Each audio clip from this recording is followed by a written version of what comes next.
माझे नाव गणेश कुटवड आणि आपल्या यूट्यूब चॅनलमध्ये मी आपले सहर्ष स्वागत करतो.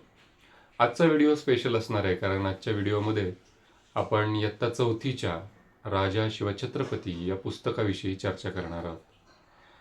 इयत्ता चौथीचं हे जे पुस्तक आहे ते आपल्यापैकी सगळ्याच पिढ्यांनी शिकलेलं आहे. गेली 50 वर्षांहून अधिक हे पुस्तक बालभारतीच्या पाठ्यक्रमामध्ये आहे. आपल्या 50 वर्षांमागच्या सगळ्या पिढींची जडणघडण या इयत्ता चौथीच्या पुस्तकामुळे झालेली आहे. इयत्ता चौथीलाच आपल्याला शिवाजी महाराजांची ओळख होते. त्या पुस्तकामधून येणारे प्रसंग, मग त्यात अफजल खानाची स्वारी असू द्यात किंवा पावनखिंडीचा पराक्रम असू द्यात, तानाजी मालुसरे यांनी गाजवलेला सिंहगडचा पराक्रम असू द्यात किंवा राज्याभिषेकाचा सोहळा असू द्यात, आणि मग सगळ्यात शेवटी येणारं शिवरायांचे 8वे रूप, शिवरायांचा 8वा साक्षेप, शिवरायांचा 8वा प्रताप भूमंडळी यांसारखी जी समर्थांची वाक्य आहेत ती आपल्या प्रत्येकाच्या मनावरती एक वेगळा ठसा उमटून गेलेली आहे. या पुस्तकाने आपलं भावविश्व निर्माण केलेलं आहे. शिवाजी महाराजांविषयीचं प्रेम, शिवाजी महाराजांविषयीची आपुलकी या पुस्तकाच्या ठायी ठायी उमटलेली आहे आणि तीच आपल्या मनामध्ये प्रतिबिंबित झालेली आपल्याला आठवते. या पुस्तकाविषयी फार सुंदर सुंदर गोष्टी आणि सुंदर आठवणी आपल्या सगळ्यांच्या मनामध्ये आहेत. म्हणूनच आजच्या या व्हिडिओमध्ये आपण या संपूर्ण पुस्तकाचं पुन्हा एकदा अवलोकन करणार आहोत. या पुस्तकाचं जे मुखपृष्ठ आहे ते राजा रवी वर्मा यांनी काढलेलं आहे आणि ते चित्र अनेक वर्ष या पुस्तकासाठी मुखपृष्ठ म्हणून वापरलेलं आहे. घोड्यावर बसलेले छत्रपती शिवाजी महाराज आणि त्यामागे असणारे 2 सरदार जे भाला घेऊन उभे राहिलेले आहेत आणि एका सरदाराच्या हातामध्ये तलवार दिलेली आहे आणि मागे सह्याद्रीचे कडे उभे आहेत. अत्यंत सुंदर असे चित्र ज्याच्यावरती शिवछत्रपती असं लिहिलेलं आहे आणि इयत्ता चौथीचं हे पुस्तक आहे. पुस्तकाचं जे पुढचं पान आहे त्या पुस्तकाच्या पानामध्ये आपल्याला आठवत असेल, आपण सगळेजण शाळेमध्ये प्रतिज्ञा म्हणायचो, भारत माझा देश आहे, सारे भारतीय माझे बांधव आहेत. ती प्रतिज्ञा बालभारतीच्या प्रत्येक पुस्तकावरती छापलेली आहे. ती एक महत्त्वाची आठवण आहे.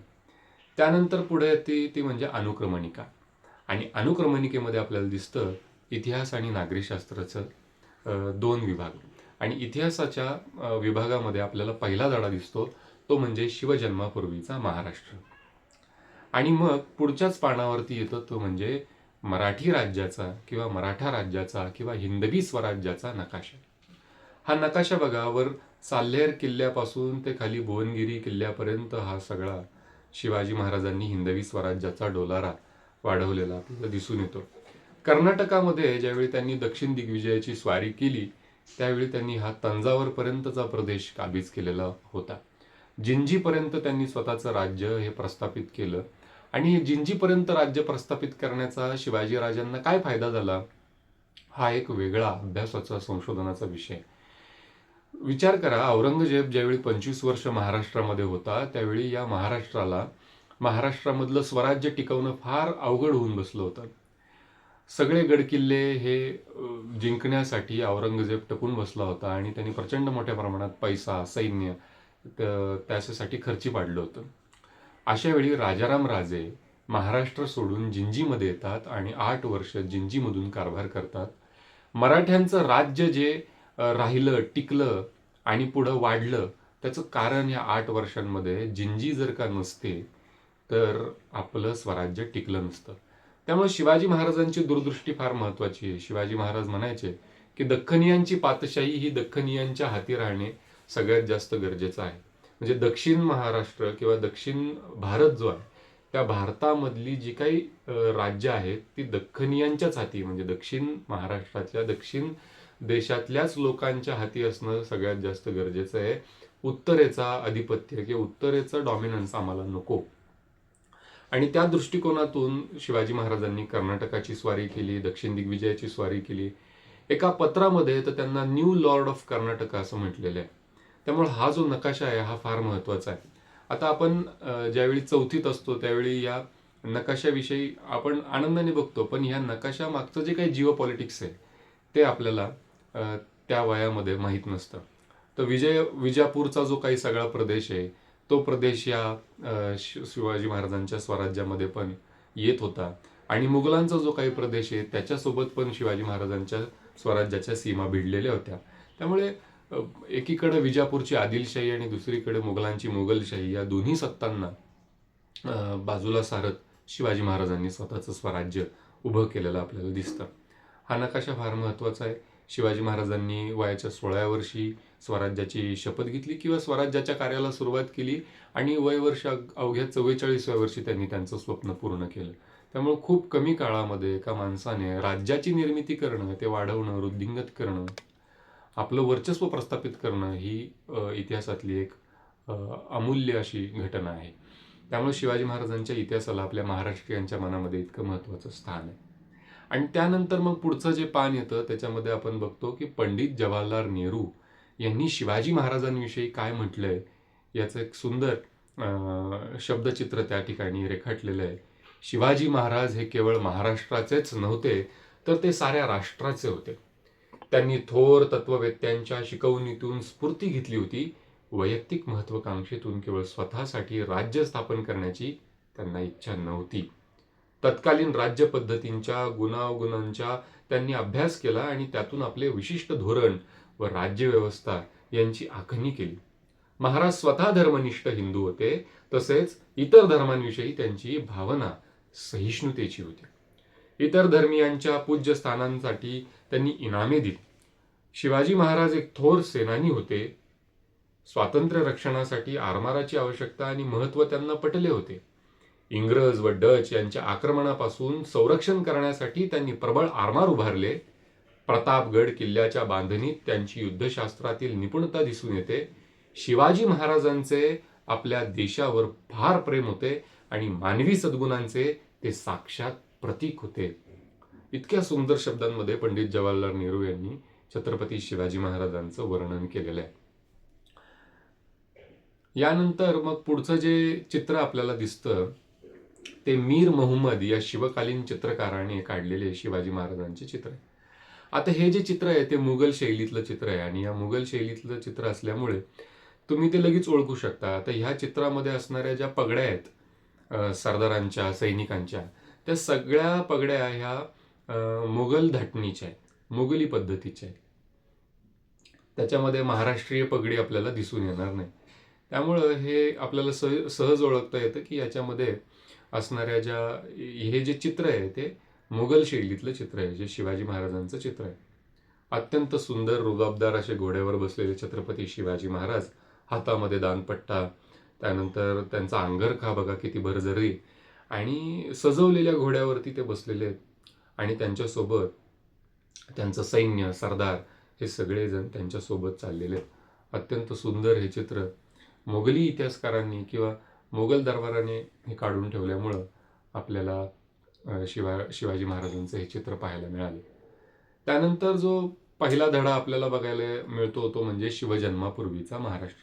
कसा होता हा शिवजन्मापूर्वीचा महाराष्ट्र, याविषयी त्यांनी या पहिल्या धड्यामध्ये आपल्याला दिलेलं दिसतं.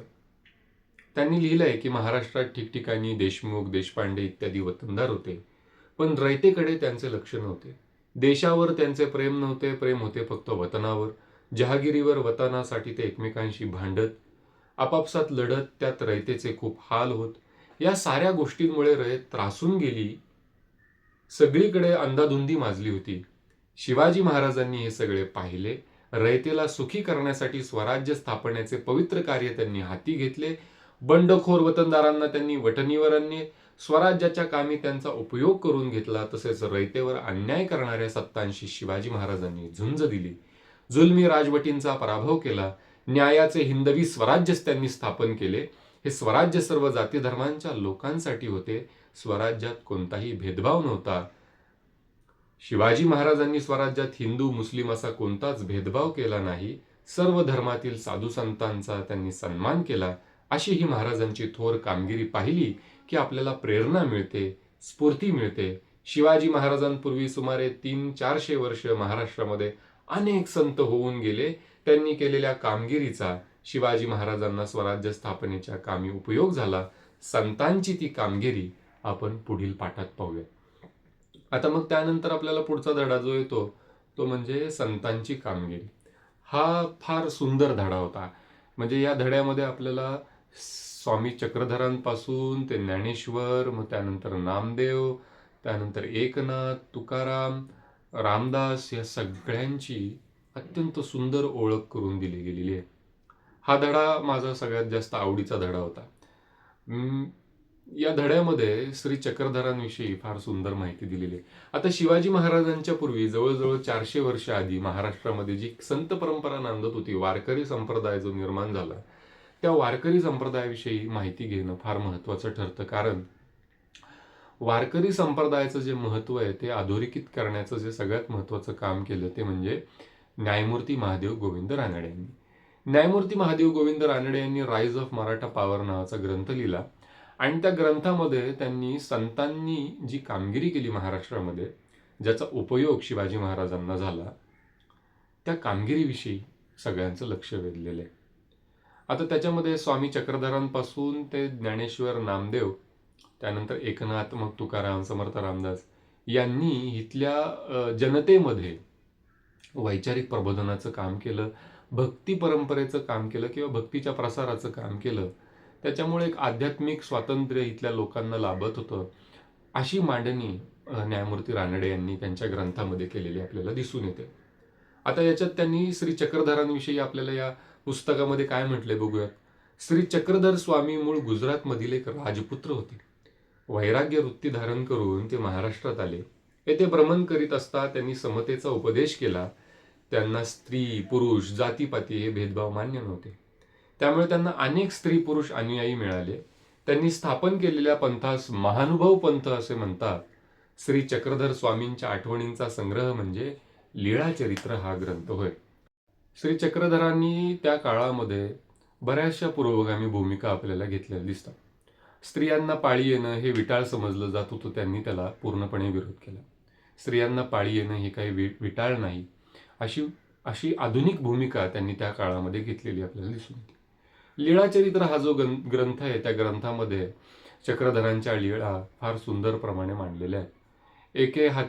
एके गावी हत्ती आला, मग तिथं 5 आंधळे होते. त्या 5 आंधळ्यांनी एकेका हत्तीचा जो अवयव होता तो त्याला स्पर्श केला आणि त्यांना असं वाटलं ज्याने पाय धरिला तो म्हणे हत्ती खांबासारिका, ज्याने सोंड धरिली तो म्हणे हत्ती सुळासारिका, ज्याने कान धरिला तो म्हणे हत्ती सुपासारिका. अशा प्रकारच्या लीळा या लीळाचरित्र ग्रंथामध्ये आलेल्या आपल्याला दिसून येतात. आणि मग चक्रधर सगळ्या आंधळ्यांना सांगतात की नाही, तुम्ही जो एक एक अवयव पकडलेला आहे तो सगळा अवयव मिळून एक हत्ती तयार होतो. त्यामुळे ते डोळसपणाचं उदाहरण देतात आणि ज्यांना पाहता येत आहे तरी देखील ते बऱ्याच पूर्वग्रहांचं अंधत्व त्यांच्या डोळ्यावरती लिहिलेले असतात किंवा चिटकवलेले असतात. त्यांच्यासाठी ही डोळस भूमिकेचे संदेश चक्रधर या कथेतून देताना आपल्याला दिसतात. त्यांच्या या लीळा ज्या आहेत त्या माहीम भटांनी एकत्रित केल्या आणि त्याचा ग्रंथ संपादित केला. हा मराठी भाषेतला आद्य ग्रंथ म्हणून ओळखला जातो आणि एक फार महत्त्वाचं काम महानुभव पंथाने मराठी भाषेसाठी आणि महाराष्ट्राच्या सांस्कृतिक इतिहासासाठी केलेलं दिसतं. त्यामुळे महानुभव पंथाची ओळख आपल्याला या दुसऱ्या धड्यामध्ये झालेली दिसते.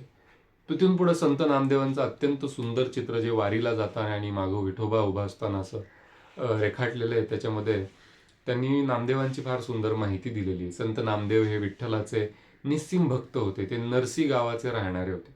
त्यांनी अनेक अभंग रचले, कीर्तने केली व जनतेत जागृती निर्माण केली.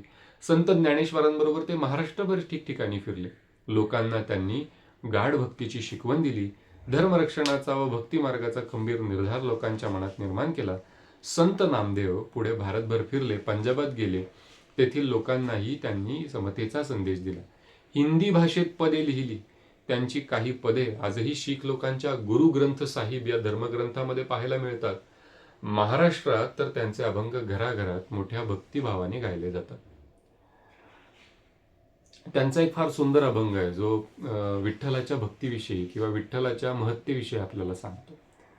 नामाचा गजर गरजे भीमा तीर, महिमा साजे थोर तूज एका. त्यानंतर मग काय, रिद्धी सिद्धी दासी अंगण झाडीती, उच्चिष्टे काढीते मुक्तिचारी. चारी वेद भाट होऊनी गरजती, सनकादिक गाती कीर्ती तुझी. सुरवरांचे भार अंगणी लोळती, चरण रजक्षिती शिववंदी, नामा म्हणे देव ऐसा हो कृपाळू, करीतो सांभाळू अनाथांचा. आता या अभंगाचा अर्थ फार सुंदर आहे.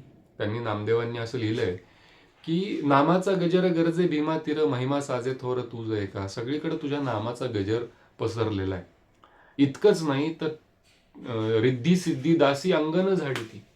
ज्या रिद्धी सिद्धी आहे त्या तुझ्या घरामध्ये म्हणजे पंढरपुरामध्ये अंगण झाडण्यासाठी येतात.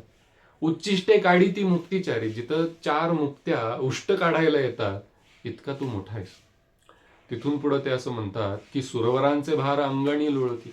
जे काही सूर म्हणजे देव, सुरवरांचे भार सगळे देव तुझ्या अंगावर लोळण घेतात. आणि चरण रजक्षिती शिववंदी, शंकर तर स्वतः तुझ्या पायाची धूळ स्वतःच्या मस्तकी लावून स्वतःला भाग्यवान समजतो. इतकं जबरदस्त वर्णन त्यांनी केलेलं आहे. चारी वेद भाट होऊनी गरजती, चनकादिक गाती कीर्ती तुझी. हे जे वेद ग्रंथ आहेत, चारी वेद, ते तर तुझे भाटच झालेले आहेत. सतत तुझी कीर्ती गात असतात, सतत तुझ्याविषयी बोलत असतात, तुझ्या दरबारामध्ये ते भाट झालेले आहेत. इतकं जबरदस्त वर्णन त्यांनी विठ्ठलाचं केलेलं आहे. पण हा विठ्ठल इतका मोठा असूनही तो आमच्या लोकांसाठी प्रिय का आहे? आमच्यासारख्या गरीब शूद्राती शूद्र लोकांसाठी का प्रिय आहे? त्याचं उत्तर त्यांनी शेवटच्या अभंगामध्ये दिलेलं, शेवटच्या ओळीमध्ये, की नामा म्हणे देव ऐसा हो कृपाळू, करी तो सांभाळू अनाथांचा. देव हा इतका कृपाळू आहे आमच्यावरती की तो आमच्यासारख्या अनाथांचा सांभाळ करतो, म्हणून तो खऱ्या अर्थाने मोठा आहे. सुरवरांचे भार त्याच्या अंगणी लोळतात म्हणून तो मोठा नाही, की रिद्धी सिद्धी दासी त्याच्या घरी अंगण झाडण्यासाठी येतात म्हणून तो मोठा नाही. तर तो आमच्यासारख्या गरीब अनाथांचा सांभाळ करतो म्हणून तो आमच्यासाठी प्रिय आहे. इतका मोठा असूनही तो आमचा सांभाळ करतो, हे नामदेवांना त्या अभंगामधून सांगायचं आहे. आणि तिथून पुढे मग आपल्याला पुढच्या संतांची जी ओळख करून दिली जाते ते म्हणजे संत ज्ञानेश्वर. संत ज्ञानेश्वरांनी जो ज्ञानेश्वरी हा ग्रंथ लिहिला, त्या ग्रंथामुळं महाराष्ट्रामध्ये प्रचंड मोठ्या प्रमाणात क्रांती घडून आलेली आपल्याला दिसून येते. आता ही क्रांती नक्की कसली आहे? ती क्रांती आहे प्रस्थापित व्यवस्थेमधून बाहेर पडत भाषेचं जे काही वर्चस्व होतं त्याला फोडत नामदेवांनी त्याचा जो प्रचार प्रसार केला संपूर्ण महाराष्ट्रामध्ये, ज्ञानेश्वरांनी त्याचा खऱ्या अर्थाने पाया रोवलेला आपल्याला दिसून येतो. ज्ञानेश्वरी ग्रंथ लिहून मराठी भाषेमध्ये सगळ्यांना भगवद्गीतेचं ज्ञान खुलं करून दिलं आणि मुक्ती ही सगळ्यांसाठी आहे हे त्यांनी सगळ्यांना सांगितलं. याच काळामध्ये आपल्याला दिसून येईल संत गोरा कुंभार, संत सावता माळी, संत चोखा मेळा, संत नरहरी सोनार, संत स्वैराबाई, संत जनाबाई, अशी सगळी संतांची मांदियाळी या महाराष्ट्रामध्ये निर्माण झालेली दिसून येईल. एकाच काळामध्ये इतके सगळे संत नांदत होते, ते एकमेकांशी संवाद साधत होते, वैचारिक देवाणघेवाण करत होते, इथं एक सामाजिक स्वातंत्र्याचा अवकाश निर्माण करत होते. ही फार महाराष्ट्राच्या इतिहासातली अत्यंत सुंदर घटना आहे. आणि ह्या सगळ्या संप्रदायाला जे एक वैचारिक अधिष्ठान किंवा पाया मिळवून देण्याचं जे काम केलं ते म्हणजे संत ज्ञानेश्वरांनी त्यांच्या ज्ञानेश्वरी या ग्रंथामधून. त्यामुळे ज्ञानेश्वरांची जी ओळख आपल्याला होते या पुस्तकामधून ती फार गरजेची आहे.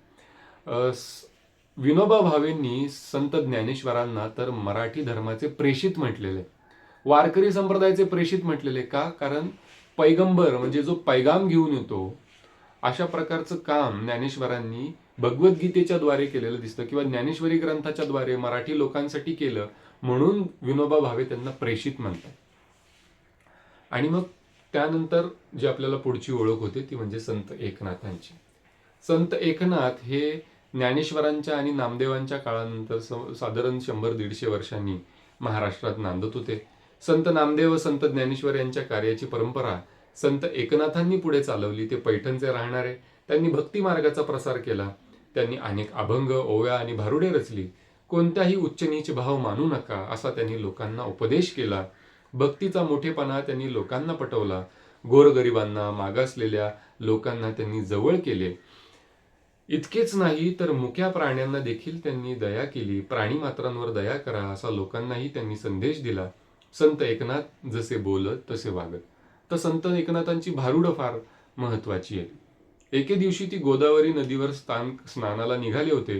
दुपारची वेळ होती, ऊन रुखरखत होते, वाळवंट तापले होते. त्या तापलेल्या वाळवंटावर एक पोरके पोर रडत बसले होते. त्याच्या रडण्याचा आवाज नाथांच्या कानी आला. त्यांनी त्याचे आईबाप जवळ आहेत का यासाठी इकडे तिकडे पाहिले. धावत ते त्या मुलाजवळ गेले. त्यांनी ते पोर उचलून कडेवर घेतले. त्याचे डोळे पुसले. त्याला त्याच्या घरी पोचते केले. अशा रीतीने स्वतःच्या आचरणातून एकनाथांनी समतेची व ममतेची भावना लोकांच्या मनावर बिंबवली.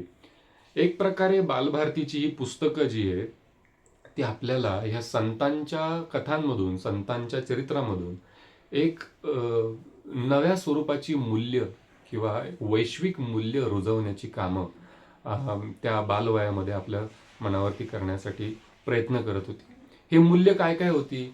एकतेचं मूल्य, समतेचं मूल्य, समानतेचं मूल्य, मानवतेचं मूल्य त्यांनी या संतांच्या चरित्रामधून लहान मुलांवरती त्याचा संस्कार करण्याचा प्रयत्न केलेला आपल्याला दिसून येतो. म्हणून आपल्याला बघा या प्रत्येक पुस्तकामध्ये समतेच्या मूल्याविषयी फार गांभीर्याने आणि फार डोळसपणे भाष्य केलेलं आहे. आणि तिथून पुढं मग संत शिरोमणी संत तुकारामांची आपल्याला ओळख होते. जे का रंजले गांजले त्यांसी म्हणे जो आपुले, तोची साधू ओळखावा देव तेथेची जाणावा. इतकी सुंदर संतांची व्याख्या संत तुकाराम महाराजांनी केलेली ही खरी व्याख्या आहे. आज महाराष्ट्रामध्ये या व्याख्येची फार जास्त गरज आहे. कारण कलियुगा माझी बोंधू बाबा झाले फार असा एक अभंग स्वतः संत तुकाराम महाराजांनीच लिहिलेला आहे की या कलियुगामध्ये बोंधू बाबांची फार वाढ झालेली आहे. ते तर असं म्हणतात की कुत्र्याने जर का भगवा रंगाचा कापड म्हणजे घातला तर तो काही साधू होत नाही. त्यामुळे आपण डोळसपणे या सगळ्यांकडे बघितलं पाहिजे. आणि मग तुम्हाला जर का खरा साधू कोण, खरा संत कोण हे ओळखायचं असेल तर संत तुकाराम फार सुंदर लिहितात की जे का रंजले गांजले, म्हणजे जे रंजलेले आहेत, गांजलेले आहेत, दुःखी लोक आहेत, त्यांसी म्हणे जो आपुले, त्यांना जो खऱ्या अर्थाने आपलंसं करतो, गरिबांना, दीनदलितांना जो खऱ्या अर्थाने आपलंसं म्हणतो, तोची साधू ओळखावा, तोच खरा साधू आहे. देव तेथेची जाणावा, देव दुसरीकडे कुठं नाही. अशा प्रकारच्या भावनेमध्ये, अशा प्रकारच्या कृतीमध्ये, अशा प्रकारच्या मानसिकतेमध्ये आणि अत्यंत उदात्त तत्वज्ञान आपल्या हृदयामध्ये वास करणाऱ्या किंवा आपल्या हृदयामध्ये त्याचं अवलोकन करणाऱ्या, ते रुजवणाऱ्या लोकांच्या मनामध्ये खऱ्या अर्थाने देव आहे. इतकी सुंदर व्याख्या तुकारामांनी या अभंगामध्ये केलेली दिसते. आणि मग आपल्याला सगळ्यात शेवटी समर्थ रामदासांची ओळख करून दिली जाते. त्या काळामध्ये रामभक्तीचा जो प्रसार आहे तो समर्थ रामदासांनी महाराष्ट्रभर केला. ते एकदा विठ्ठलाच्या देवळामध्ये गेले तर विठ्ठलाला पाहून, पंढरपुरातल्या पांडुरंगाला पाहून तर म्हणाले की इथे का रे उभा श्रीराम. म्हणजे त्यांनी पांडुरंगाला श्रीरामाच्या रूपामध्ये पाहिलं.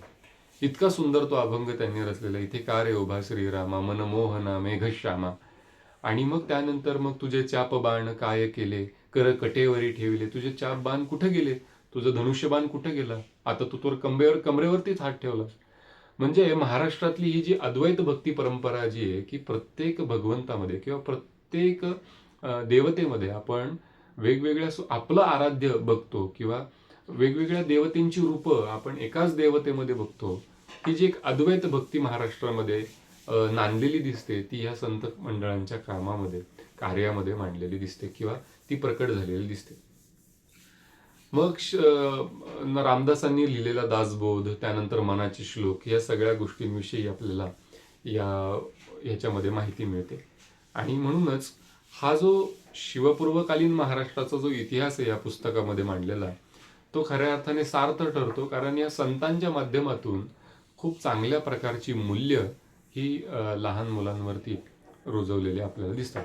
तर ही मूल्य काय आहेत, परत एकदा आपण त्याच्यावरती दृष्टिक्षेप टाकला पाहिजे किंवा ती अंडरलाईन केली पाहिजेत.